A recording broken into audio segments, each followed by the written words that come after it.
어쩔 수 없었다라는 제목을 가지고 하나님 말씀 증거하도록 하겠습니다. 1차 세계대전과 2차 세계대전이 끝나고 전 세계가 안정화에 접어들었던 1960년대에 아주 전 세계에 충격을 주었던 책 한 권이 소개가 된 적이 있습니다. 그 책은 조셉 플래처 박사가 지었던 상황윤리라는 책입니다. 이 책은 굉장히 큰 파장을 사람들에게 일으키게 되었는데요. 이 책 속에 나와 있는 실제로 있었던 실화를 바탕으로 한 이야기를 여러분들에게 소개를 한번 해보도록 하겠습니다. 2차 세계대전 때 이 볼금 마이어라는 여인이 있었습니다. 독일 여인이었는데요. 그녀가 전쟁 중에 러시아군의 포로가 되어서 우크라이나 수용소에서 머물게 되었던 것이죠. 우크라이나 수용소에서 갇히게 되었던 것입니다. 남편은 연합군의 포로가 되어서 웨일즈 수용소에 갇히게 되었던 것입니다. 다행스럽게도 남편은 특사를 받아서 자신의 집으로, 베를린에 있는 자신의 집으로 돌아오게 되었고, 자신의 가족들이 어디 있는지 수소문하여 가족들을 모으기 시작했는데, 다행스럽게도 3명의 자녀를 모으는 데는 성공을 하게 되었던 것이죠.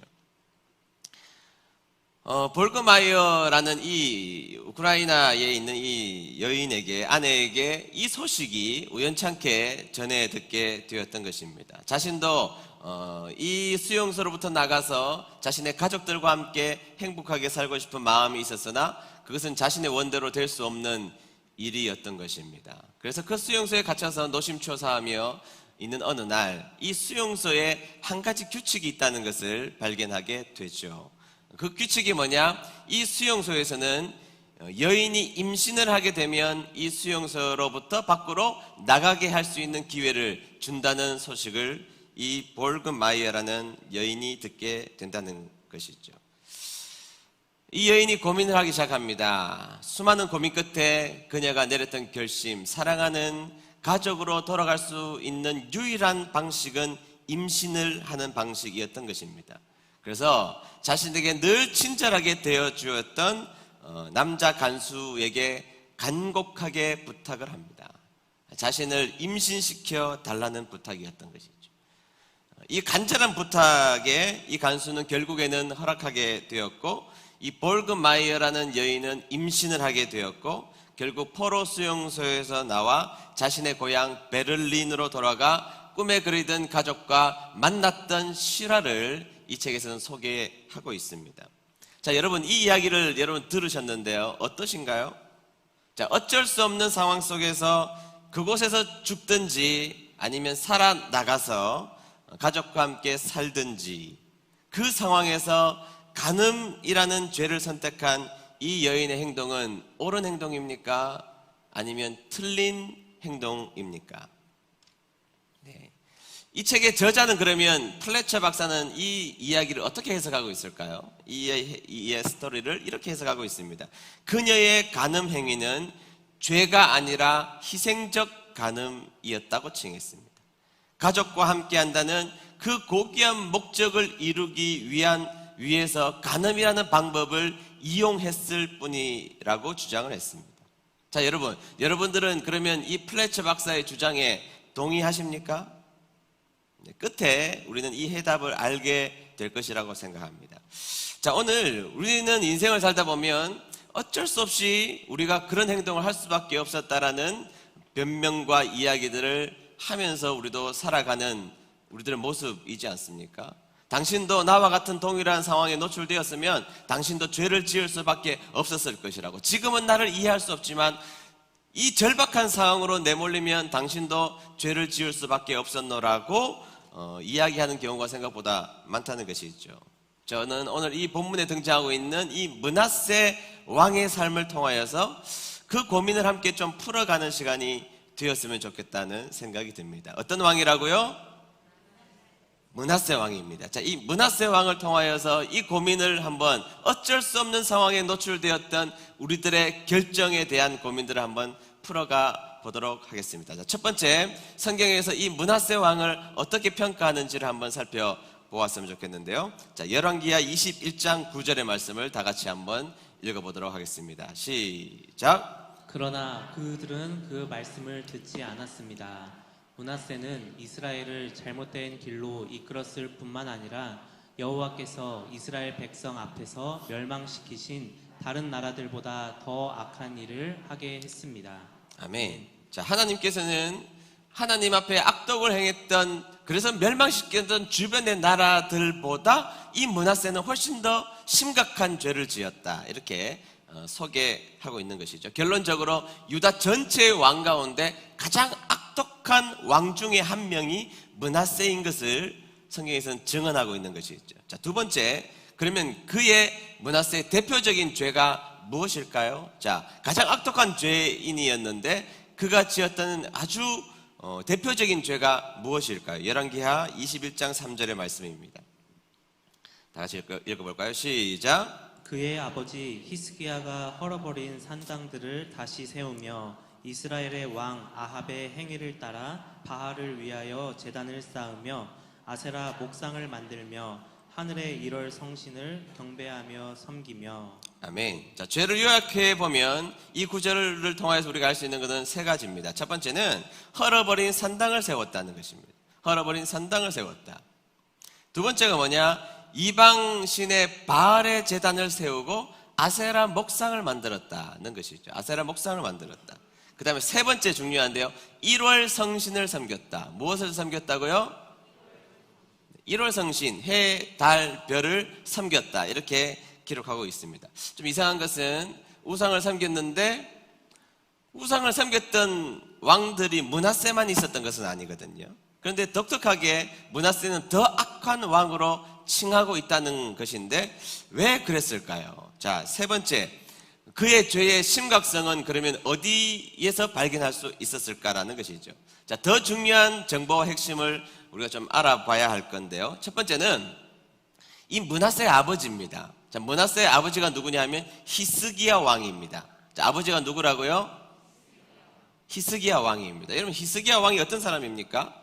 성군이라고 불렸던 아주 선한 왕 중에 한 명이 히스기야였습니다. 다시 말해서 자신은 악한 왕이었고 자신의 아버지 히스기야는 아주 성군 중에 한 명이었다는 것입니다. 자, 그 다음에 두 번째 중요한 이슈가 뭐냐 하면 이 므낫세가 하늘의 1월 성신을 섬겼다는 것입니다. 무엇을 섬겼다고요? 네, 두 가지를 기억하셔야 됩니다. 그의 아버지가 누구라고요? 히스기야. 므낫세가 무슨 죄를 저질렀다고요? 1월 성신을 섬겼다는 것입니다. 이것이 중요한 문제입니다. 이 두 가지 문제를 해석해 보면 왜 그가 악독한 왕인지를 우리는 알아낼 수가 있다는 것입니다. 여러분, 히스기야 왕은 도대체 어떤 사람입니까? 산당을 부쉈습니다. 지금은 므낫세는 산당을 세웠지만 히스기야는 산당을 부수고 우상을 다 불태우고 처리했습니다. 하나님 잘 섬기기로 마음을 먹었고 하나님 앞에 기도했고 하나님의 뜻대로 살기로 애를 썼습니다.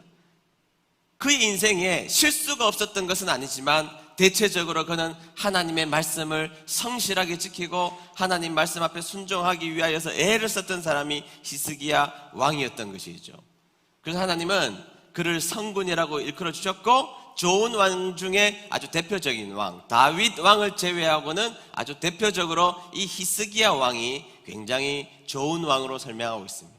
세속사의 관점으로 보면 그는 별로 한 일이 없지만 하나님의 은혜의 관점으로 보면 그는 하나님이 소중하게 여기시는 왕이었던 것은 분명했던 것이죠. 바로 그 아들이 므낫세 왕이었던 것입니다. 여러분, 웬만하면 아버지의 유지를 순종하며 따라 살려고 하는 것이 자식의 모습이잖아요. 가끔씩 엉뚱한 짓을 하지만 그러나 정신을 차리면 우리 아버지가 했던 좋은 뜻을 내가 본받고 따라가야 되겠다, 이런 생각하죠. 저도 가끔씩 제 인생에서 결정, 일상적인 결정이야 직관적으로 하겠지만 기도하면서, 그러나 또 중요한 결정이 있을 때는 저는 항상 아버지를 한 번씩 생각을 합니다. 아버지는 어떻게 하셨을까? 한 번은 제가 우리 어머니도 말리시고 저희 아내도 말리는 어떤 일을 제가 해야 할 때가 있었습니다. 그거 하면 안 된다고 다 말리고 좀 위험하기도 한 그런 일들을 제가 선택해야 될 때 저는 생각을 했습니다. 아버지면 어떻게 하셨을까? 아버지는 하셨을 것 같아요. 그래서 제가 그 일을 감당했던 기억이 지금도 있거든요. 근데 여러분, 이 므낫세는 자신의 성실하게 사셨던 그 아버지의 업적을 손바닥 뒤집듯이 그냥 뒤집어 버리고 말았던 것입니다. 산당 다 무너뜨렸는데 산당 세우고요, 우상 다 불태워 버렸는데 우상 다시 만들어 버리고요, 1월 성신까지 섬기는 이런 엉뚱한 일을 하게 되었던 것이죠. 여러분 잘 기억하셔야 된다고 말씀을 드렸습니다. 그러면 므낫세의 아버지 히스기야 이야기로 잠시 우리가 이야기의 방향을 돌려서 한번 우리가 잘 알고 있는 이야기 한번 해보도록 하죠. 어느 날 히스기야에게 병이 들렸습니다. 약 좀 먹고 이불 두껍게 덮고 보일러 한 30도 올려서 자면 대부분 나았는데, 어느 날 병에 걸린 히스기야가 약도 먹고 뜨거운 이불 뒤집어 쓰고 자도 떨어지지가 않는 것입니다.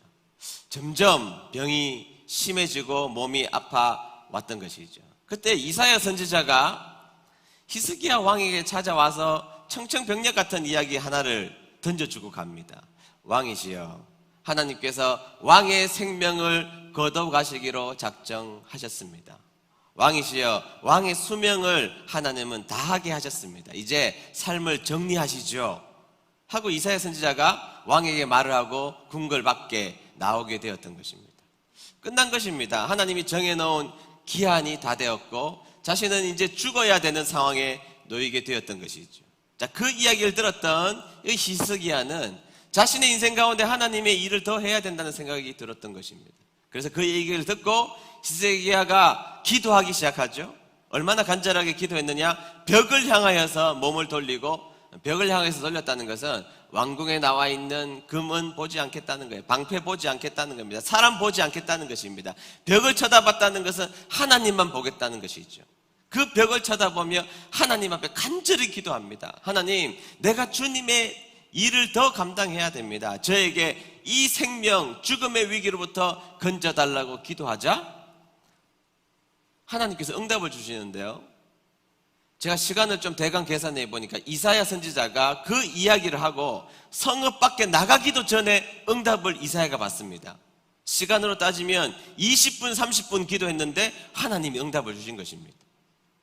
여러분, 그럴 때가 아주 가끔, 우리 하나님께서 매일 주시면 좋겠는데 아주 가끔 하나님께서 그렇게 응답해 주신 적이 있거든요. 우리 삶 가운데 가끔씩, 정말로 가끔씩 하나님께서는 그렇게 긴급한 응답을 주시는데 그 동네 어귀를 나가지도 않는 20, 30분 되는 그 시간에 하나님은 응답을 해 주신 것입니다. 이사야, 너 빨리 돌아가서 왕의 생명을 15년 더 연장시켜 주겠다는 이야기를 하고 오너라.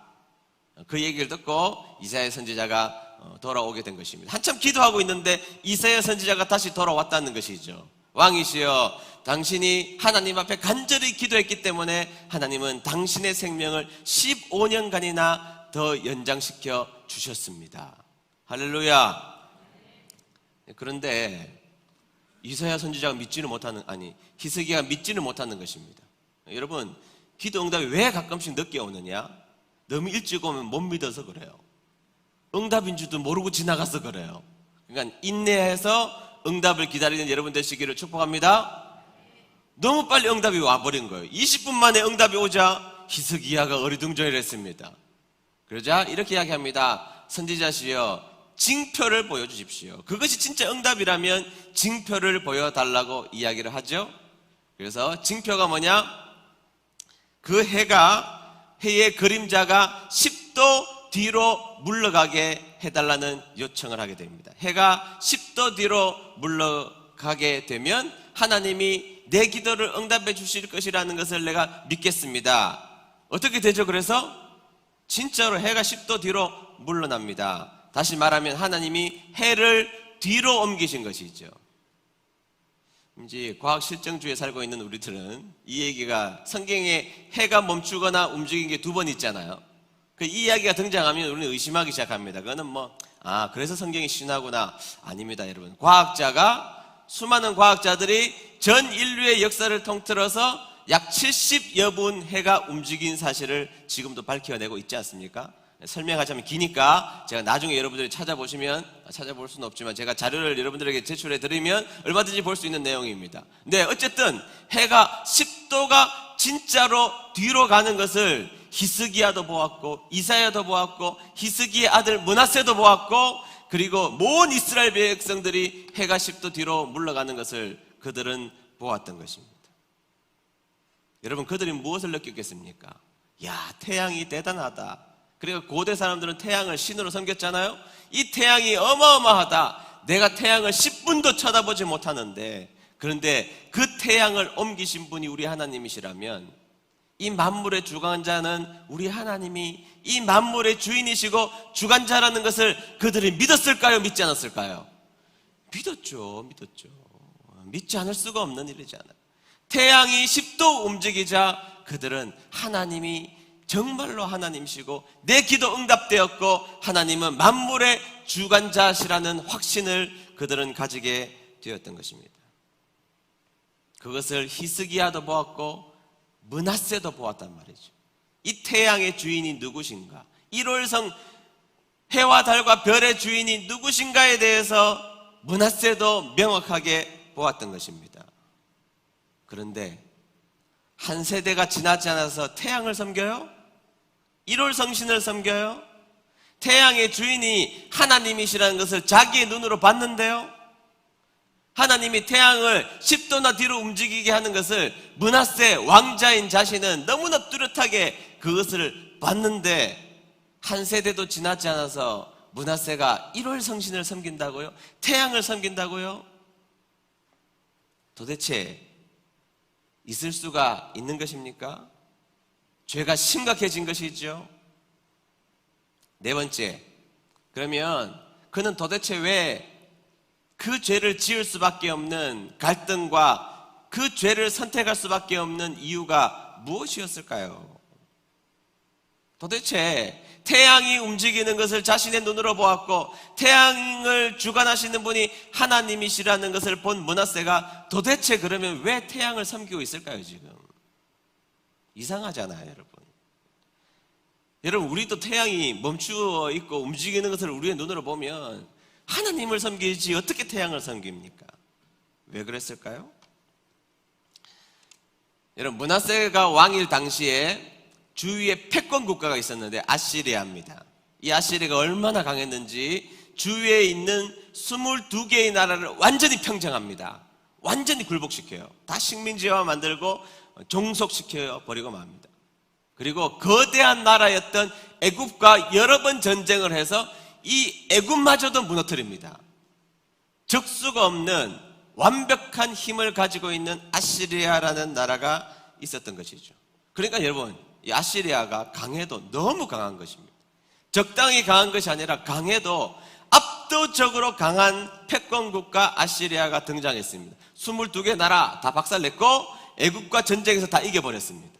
완벽하게 그 주위를 승리했던 아시리아가 등장하게 되었던 것입니다. 자, 힘없는 므낫세가 패권국가 아시리아 앞에서 취할 수 있는 방법은 두 가지 중에 하나입니다. 첫 번째는 아무리 아시리아가 강할지라도 태양을 움직이시는 우리 하나님을 믿고 순종하며 하나님을 쫓아 사는 것이죠. 그러나 까딱 잘못하면 자신의 나라는 쑥대밭이 될 수가 있는 것입니다.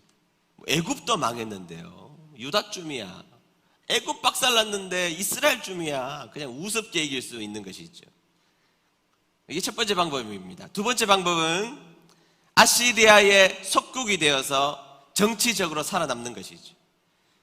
원하는 거 해주고 조공 바치고, 그런데 문제는 뭐냐 하면 그렇게 하면 조공도 바치고 그들에게 속국이 되어야 하지만 항상 고대 국가는 상대 나라가 자신의 속국이 되었다는 것을 증명하기 위해서는 그 나라의 신을 가지고 와서 그대로 섬겨야 되거든요.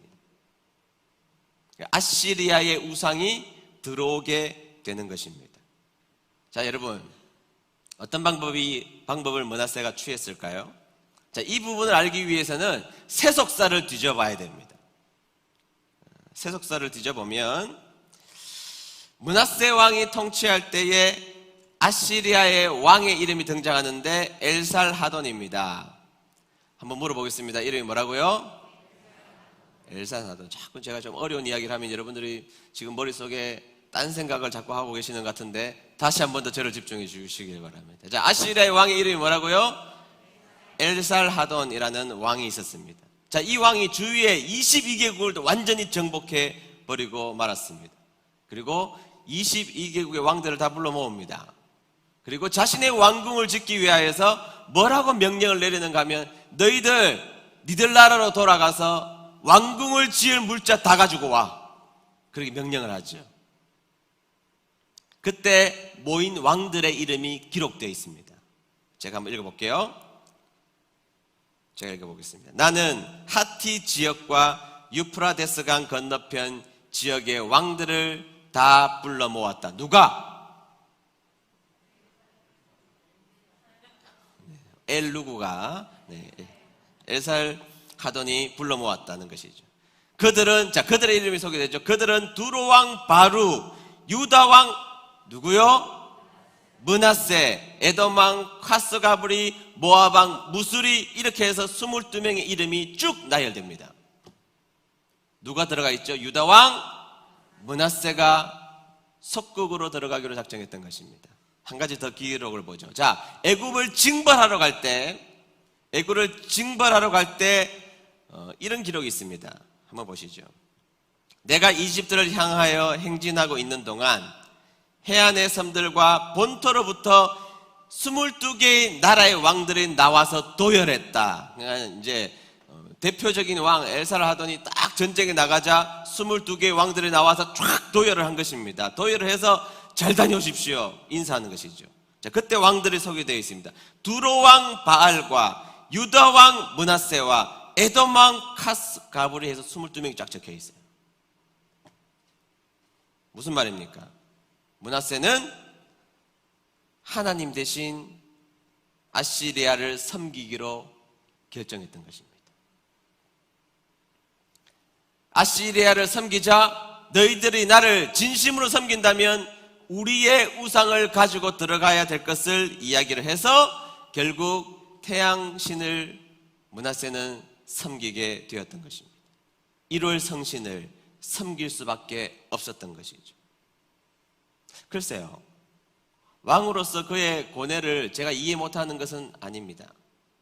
한 나라를 책임지는 왕으로서 백성을 위하여서 타협하지 않다면 잘못하다가는 자신의 나라 백성들이 너무 고통스러운 일들을 당할 것이라는 그 고통 앞에서 타협을 선택하는 것이 더 낫지 않은가? 마음으로 하나님을 섬기고 겉으로만 1월 성신을 섬기는 척만 하면 되지 않을까? 내가 믿는 하나님은 가끔씩은 응답 빨리 해주시지만 가끔씩은 도와주시지도 않고 나를 그냥 내버려 두시던데 차라리 금방 나에게 효과가 있는 그런 진통제를 내가 선택하는 것이 낫지 않을까? 그렇게 해서라도 우리나라가 살아남아야 되지 않을까? 네, 그의 고민이었겠죠. 근데 여러분 중요한 것이 있습니다.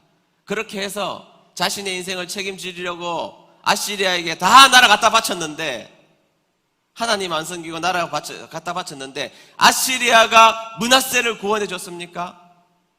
성경의 진술을 보시죠. 역대하 33장 11절 말씀입니다.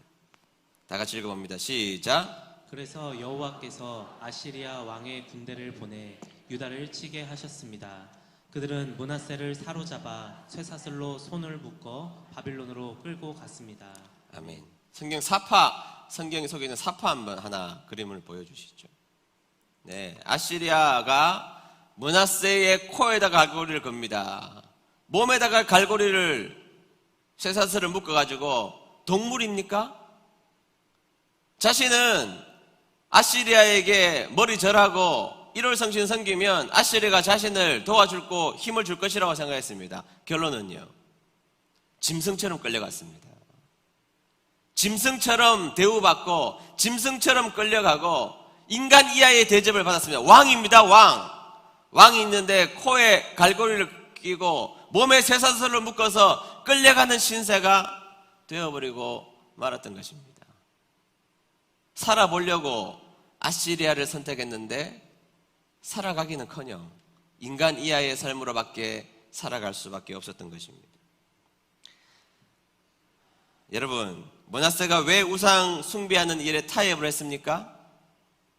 어쩔 수 없으니까. 어쩔 수 없는 상황에, 당신도 그 상황에 놓여 있어 보라는 것이죠. 아시리아가 얼마나 강한데 그 앞에서 어떻게 하나님만 섬기겠다고 말할 수 있느냐는 거예요. 나는 통치자로서 어쩔 수 없이 이 일을 할 수밖에 없었다라고 말했지만 삶의 결론은 망했다는 것입니다. 그리고 하나님이 그를 악한 왕으로 설명하고 있다는 것입니다. 살아남지도 못했고 성경의 증언 가운데 그는 악한 왕에 불과했던 것이죠. 제가 설교 처음에 상황윤리를 이야기하면서 가족과 함께 살기 위하여서 간음을 한 여인의 이야기로 시작을 했습니다. 자, 여러분, 이 이야기를 꺼냈던 상황윤리학자인 플래처 박사는 전 세계를 다니면서 강연을 하게 됩니다. 어느 날 샌디에고 대학교에서 복음주의의 신학교 트리니티 신학교의 몽고메리 교수와 이 상황윤리학자 플래처 교수가 세미나를 열면서 아주 논쟁이 격하게 붙기 시작했던 것입니다. 자, 그때 이 플래처 박사가 꼼짝할 수 없이 죄를 지을 수밖에 없는 상황을 수없이 제시합니다. 예컨대 당신의 딸이 정신병자에게 강간을 당했다면 낙태를 하는 것이 죄인가 아닌가 대답해 보라고. 히틀러 같이 수많은 사람을 죽이는 그 사람이 있을 때 그 히틀러를 죽이려고 했던 본헤퍼의 선택은 죄인가 선인가 대답해 보라는 것입니다. 백인들이 미국의 역사를 보면 인디언을 수없이 죽이려고 할 때 숨어있는 인디언의 엄마가 이 아기가 울려고 하자 아기가 울면 자기 부족들이 다 죽어버리고 마니까 이 아기를 품에 안고 질식시켜 죽였던 것은 죄인가 선인가 대답해 보라는 것입니다. 꼼짝할 수 없는 상황에 죄를 지을 수밖에 없는 수많은 내용들을 이 플래처 박사는 제시하면서 몽고메리 교수를 끊임없이 압박하기 시작했습니다. 그때 그 얘기를 듣고 몽고메리 교수가 이런 이야기를 했습니다. 잘 들어보십시오. 내가 그러한 상황 속에서 그런 상황에 처해서 혹 죄를 범할 수도 있다고 생각합니다. 나도 역시 약한 인간이니까요.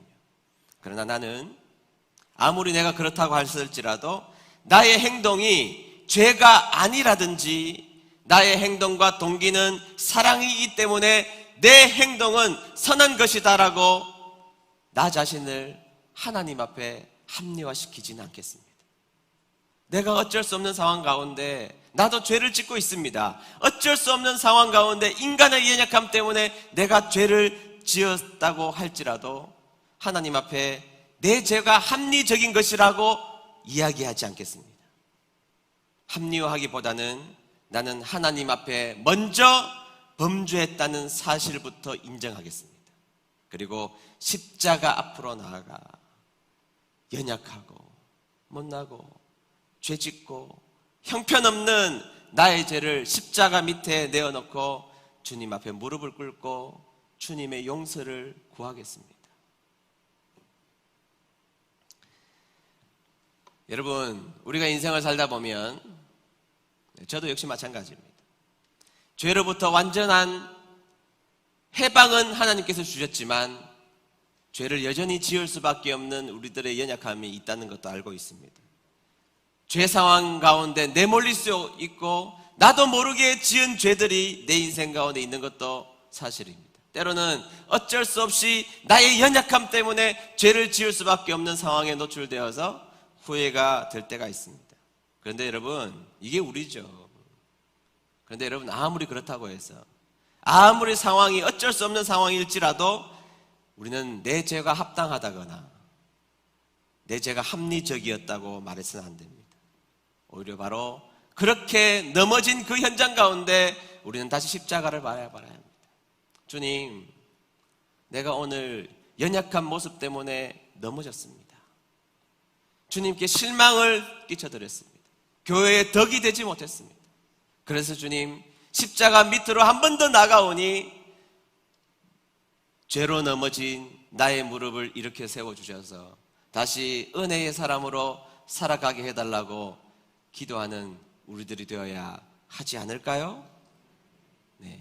죄를 지었다고 해서 그 죄가 합리적인 것이 아니라 그 죄 앞에서 주님 불쌍히 여겨 주시옵소서, 긍휼히 여겨 주시옵소서라고 우리 하나님 앞에 하나님의 긍휼을 구할 수 있는 저와 여러분 되시기를 주의 이름으로 축복합니다.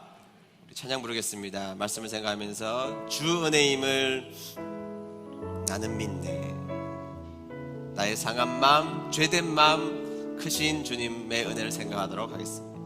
주 나의 모습 보네, 주 나의 모습 보네, 상한 나의 마음 보시네, 상한 나의 마음 죄로 인한 나의 눈물도 보시는 우리 하나님,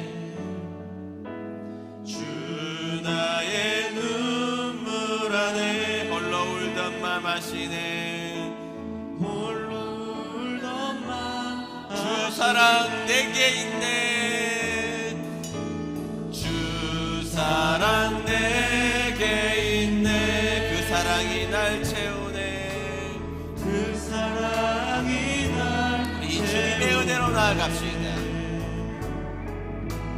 주내 내게 있네, 그 은혜로 날 세우네, 은혜로 날 세상 소망 다 사라져가도 세상 소망 다 우리 주님을 의지하는 마음으로 나아갑시다. 주의 사랑은 끝이 없으니 살아가는 이 모든 순간이 다 같이 손을 들고 찬양할까요? 세상 소망 나의 힘 다 없어집니다.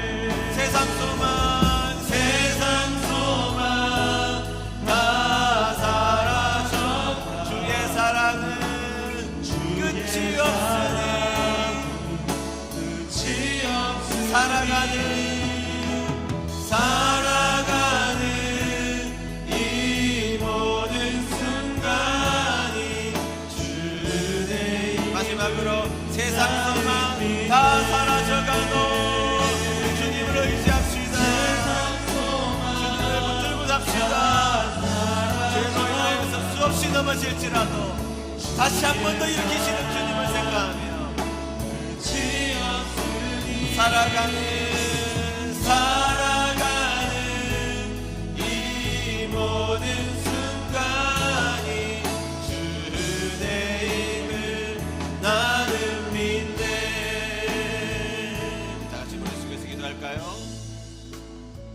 오늘 성경에 나오는 므낫세를 바라보면서 혀를 끌끌 차며 이 바보 같은 사람이라고 말할 수 있겠지만 가만히 생각해보면 므낫세의 삶이 우리들의 삶이었다는 것을 너무나 잘 알 수 있습니다. 우리는 수없이 죄 지을 수밖에 없었다고 생각했고 어쩔 수 없었다고 이야기했고 회개하기보다는 합리화했고 불가항력적이라고 내 죄를 수없이 정당화시키려고 하진 않았습니까? 네, 오늘 우리가 정말로 깨달아야 될 것이 있다면 혹 우리들의 인생 가운데 나의 연약함으로 죄를 지었다면 거기에 변명을 더하지 말고 그냥 십자가 밑으로 나아가면 어떨까요? 주님, 내가 연약했습니다. 주님, 제가 못났습니다. 내가 그렇게 하지 말았어야 되지만 어쩔 수 없이 죄를 지었습니다. 주님, 저를 불쌍히 여겨주시고 하나님 나를 구원해달라고 용서를 구하는 것이 더 좋지 않을까요? 그리고 한 가지 더 기도를 해야 된다면 하나님, 그 다음부터는 제가 그 죄를 이길 수 있는 힘을 주십시오. 태양을 주관하시는 하나님, 1월 성신 훨씬 더 크신 우리 하나님을 의지하며 정말로 하나님을 붙들고 살 수 있는 믿음을 주십시오. 주님만을 의지하고 살겠습니다. 오늘 다 같이 기도하실 때에 주님, 내 인생 가운데 죄와 타협했던 나의 모습이 있었습니다. 수없이 넘어졌습니다. 무릎이 깨졌습니다. 하나님, 다시 내가 이 깨진 무릎을 가지고 십자가 밑으로 나아갈 터이니 하나님 용서해 주시고 이제는 그 죄를 이길 수 있는 믿음을 나에게 허락해 달라고 우리 1분간 합심하여서 기도하도록 하겠습니다. 기도하겠습니다. 하나님 감사합니다. 생명의 말